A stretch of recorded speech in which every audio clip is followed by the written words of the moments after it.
हमारे छोटे भाई सूरज अदवंशी जी से बहुत सुंदर विरहा प्रिय लगा, बड़ा हाव भाव में, जोश में, खूबसूरत सूरज भैया क्षमा किया, हमारे बात पूरा न लगे। आप हमारे छोट भाई कह दिए थे नहीं कही नहीं या बोले परशुराम पाठ न करा कर और भैया नई उम्र बस उम्र में जोश बोला, लेकिन जहाँ जैसा रस वैसा बोला। हम कहा थे पर भाई परिवार समझ कह लेते, लेकिन हम कही नहीं या बोले शिक्षा दिए बड़ा चूतिया होता है।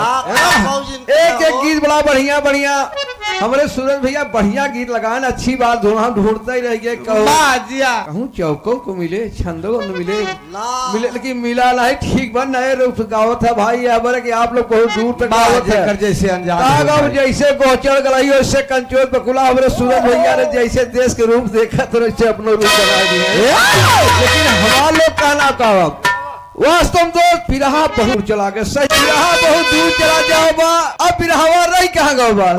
सूरज भैया ठीक बा, बाहर जावा कर, पूर्वांचल जावा कर, अपने इलाहाबाद वाली कुछ छाप छोड़ जावा कर। इतना हमारे एक बात ले लेना या बरे हमारे गुरु कवि रामधार जी तमाम बात कह के चले गए, दोस्त समय की बात है, लेकिन दूसरी बात न कहा ज्यादा कर।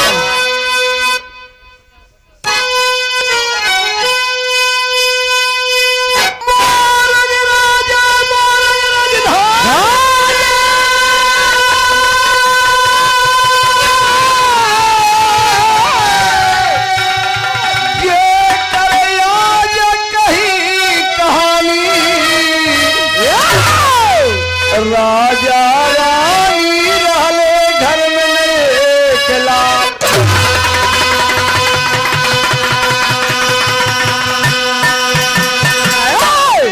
आप सब कहानी समझ ले। एक एक बार मेरे भैया बतान की गया सुर राक्षस विष्णु जी के गदा द्वारा खत्म हो गया, मर गया। क्या कहना है?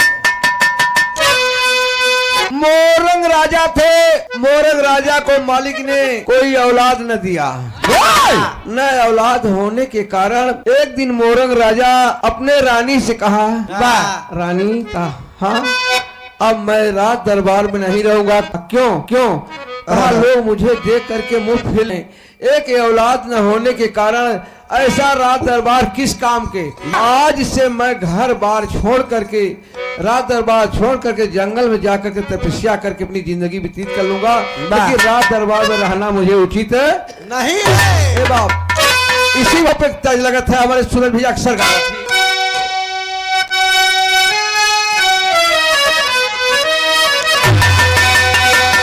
अरे सब कुछ हमें अल्लाह के दिलवर ने दिया है।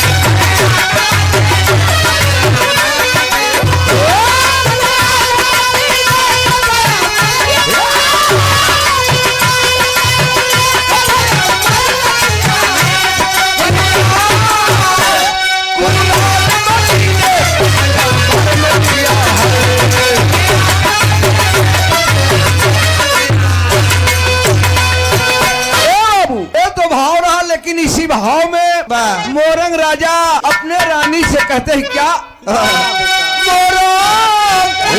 मोरंग जी बोले अपने रानी से रोता,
राजा अपने रानी के सामने रो रो के कहा। मोरंग राजा ने रानी से कहा मैं घर पे नहीं रहूंगा। रानी कहा राजन बात क्या है? कहा हे रानी, कहा गया है घर का दीपक दीप है, जग का दीपक भान, कुल का दीपक पुत्र है, मुख का दीपक पान। घर में एक दीपक जलाने वाला जब कोई नहीं है, ऐसी जिंदगी किस काम के। एकदम जोगी का रूप धारण करके मोरंग राजा घर से चल पड़े। क्या कहना है?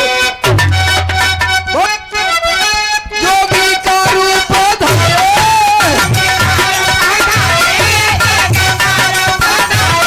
जंगल की ओर निहारे,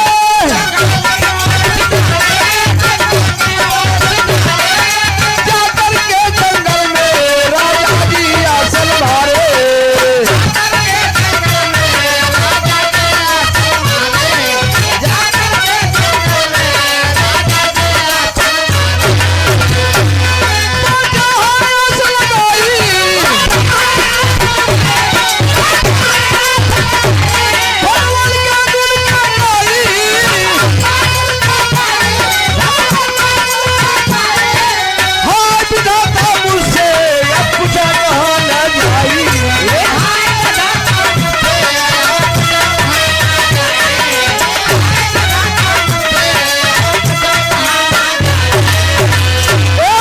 मोरंग राजा जंगल की ओर चल दिए। जा करके जंगल में आशा लगाकर बैठ गए। मोरंग जी से जहां पे रूठा है सवाल, अरे दुनिया में कोई चीज नहीं औलाद।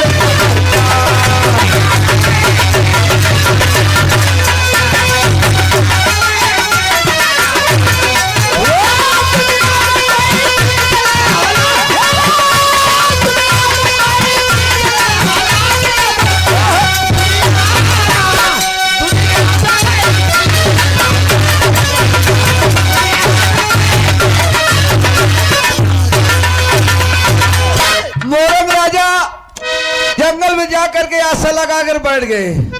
आसन लगा के बैठ गए। जौने जंगलवा में मोरंग राजा आसन लगा के तपस्या करे लागे, वही जंगल की ओर एक दिन नारद भगवान के आगमन हो गया। नारद भगवान के आगमन, नारद भगवान के नजर मोरंग राजा पड़ा। कहा अरे बाप रे बाप, इतना बड़ा राजा, इतना बड़ा राजा, इन्हा ऐसी कौन वस्तु की जरूरत पड़ी जो कि आकर जंगल में तपस्या कर रहे हैं।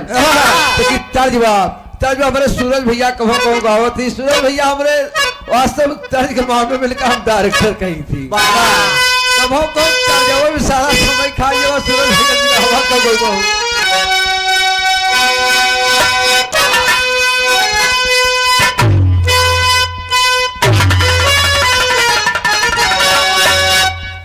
भैया क्या बात है?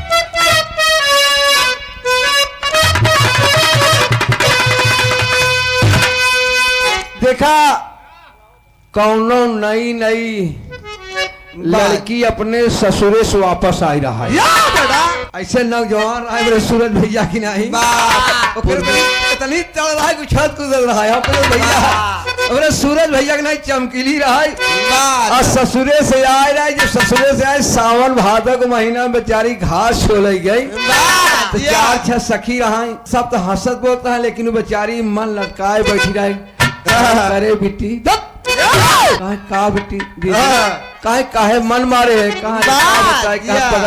नहीं तोहर बियाह भावा तो खुशी में रहा चाहिए। तो लड़की रोई। कहा तो बहन तू समझतू नहीं कहे का हम 3 बहन 2 बहन की शादी हमारे पिताजी अगल बगल की है, लेकिन हमारी शादी बहुत दूर कर दिए। अगर आप अब दूर कहाँ रही है जमाने में, अब तो गाड़ी मोटर ऐसी साधन में दिन भर हम चाहिए जहाँ से आवा चाहिए जहाँ कहा मामला कहा पूर्वी में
इनकार कर गए, हम दुनिया के मालिक नहीं। कहा ना हो, कहा ना नारद भगवान कहा काहे गंगा पियत है, काहे गंगा पियत है। कहा नारद बात काया, कहा बात या कि एक लड़का ना था। क्या कहा कहा नारद तू समझत न जौन कुछ जेका लड़का बच्चा देख होत है सृष्टि के जब लिखा पड़े तबे दिया जाता है। कहा एक लड़का लिखा है, इनका कलम ला हमसे लड़का लिखा है। कहा नहीं भाई ऐसा न लिखा जाए, कहा बिना लिखा लड़का ना हो, कहा ना हो, कहा ना हो, कहा ना हो। कहा ब्रह्मा विष्णु ध्यान दे ली है लड़का हमको ना चाहिए। लेकिन एक बात बतावा, जब बिना लिखे लड़का न हो तो कौन ससुर तो का न्योता लिख के भेजे रहा, कौन ससुर तो का न्योता लिख के भेजे रहा। जब बिना लिखे लड़का ना है तो बिना लिखे पूरी नहीं ना। हमार पूरी कचौड़ी जितना खाए है बाहर करे। ब्रह्मा तो मोबाइल मोबाइल नारद का है, हम जानते पूरी सृष्टि पलट देव, लेकिन हमारे कचौड़ी में एक दाग लगा ना रहा, सोच कचौड़ी नहीं कर रही। तब तो ब्रह्मा कहा मोर बप्पा रे 32 बार कूट रहे है, 32 बार कूट रहे है। कहा बस तब विष्णु भगवान मजबूर हो कहा जा नारद तोहरे कहे पर हम राजा मोरंग के लड़का दे विधा के ड्योढ़ी के भाव में।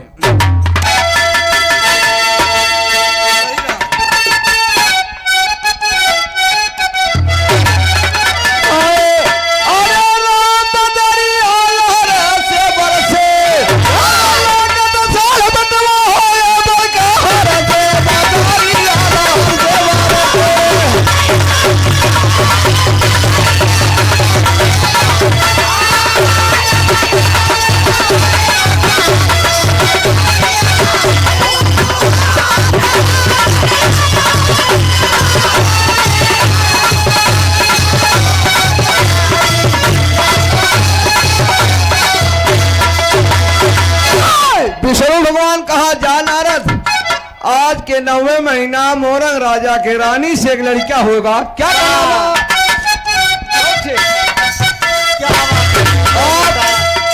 हमारे चाचा श्री बड़ेलाल यादव ग्राम भटकाट डेरा से आपके तरफ से दोबारा 51 रुपए का आशीर्वाद, आप आशीर्वाद दे हमसे बच्चे जहां रहे अपने कलाम कामयाब रहे। कहाँ लगे हो बिछड़ू ज्ञानी हम आशीर्वाद,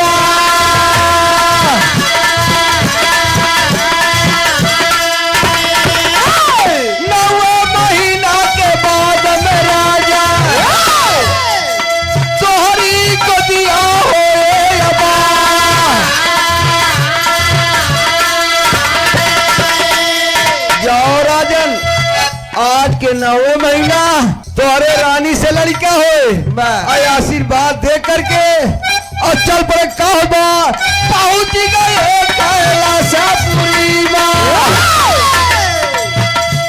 भोला से कैले लफरिया से पहुंच गए कैलाशपुरी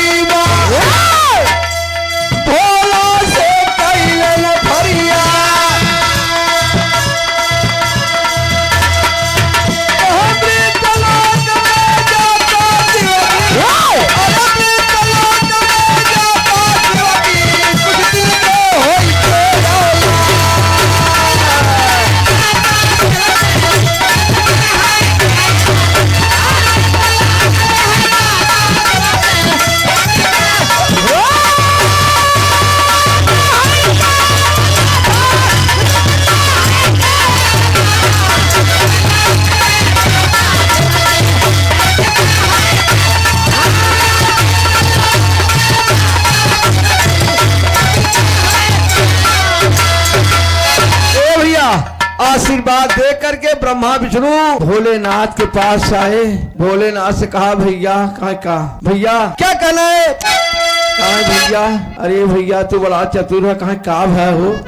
ब्रह्मा विष्णु कहाँ भैया, हम तो कल लंठे समझ रहे, कहाँ भैया, बड़ा बढ़िया किया नहीं गया हो। भगवान करे देश की लड़का जैसे न लड़का नारद जैसे लड़का संसार में केहू ने पैदा कहाँ पकड़वाई धीरन भाई, कहाँ तब कहाँ राजा मोरंग हम एक लड़का आशीर्वाद दे चलावा भैया चला जाता है उनके रानी के गर्भ से एक लड़का बन के गर्भ से हो जाता है। कहाँ क्या यार, हम पैदा हुई लड़का के दूध भात तू तके खाया, पूरी कचौड़ी तू सब रोले, चली 9 महीना नरक में हम बैठी।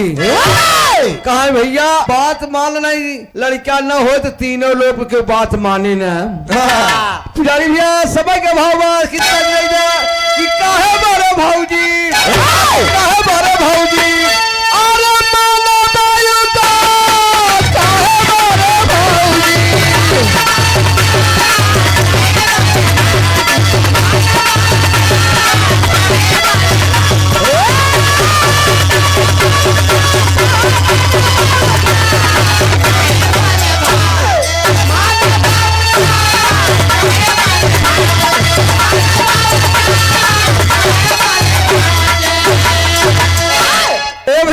भैया समझ आई नहीं है, गाना के बाद हमको रामापुर जाना होगा, कार्यक्रम है वहाँ पर। इसी भाव में भोलेनाथ जब कहे का करी, इसी बात को सुन करके भोलेनाथ कहा सुना हमारे एक चेला व नीलकंठ वही की बुलवाई के हम भेज देते तो आज बात रह जाए। भोलेनाथ नीलकंठ को बुलवाए, कहत कहे कि भोलेनाथ बोले बेटा, अरे भोलेनाथ बोले बेटा, अरे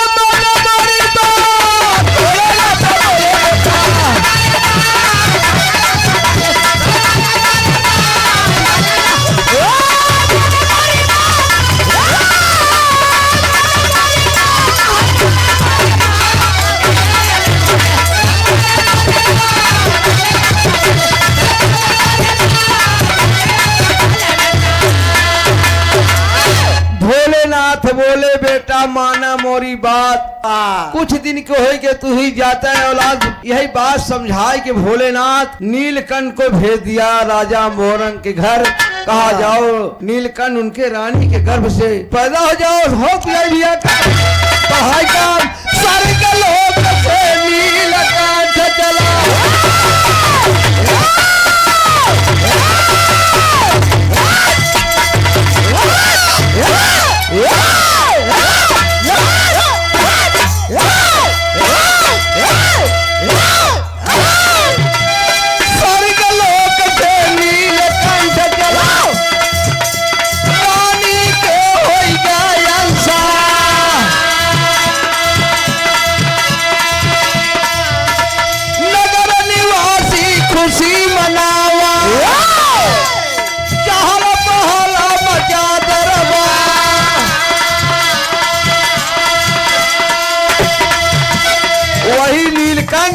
आकर के राजा मोरंग के घर राजा मोरंग के रानी से एक बच्चा पैदा होता है। क्या मोरंग के मोरा ध्वज भइले, मोरंग के मोरा ध्वज भइले, सही सही कहा बई जहां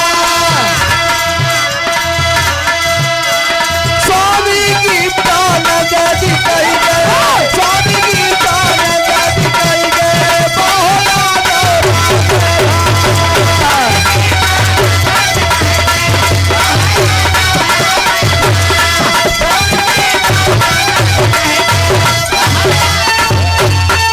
स्वामी गीतानंद हुल्लू तले कोतारी यादव राम धार जी कही गए।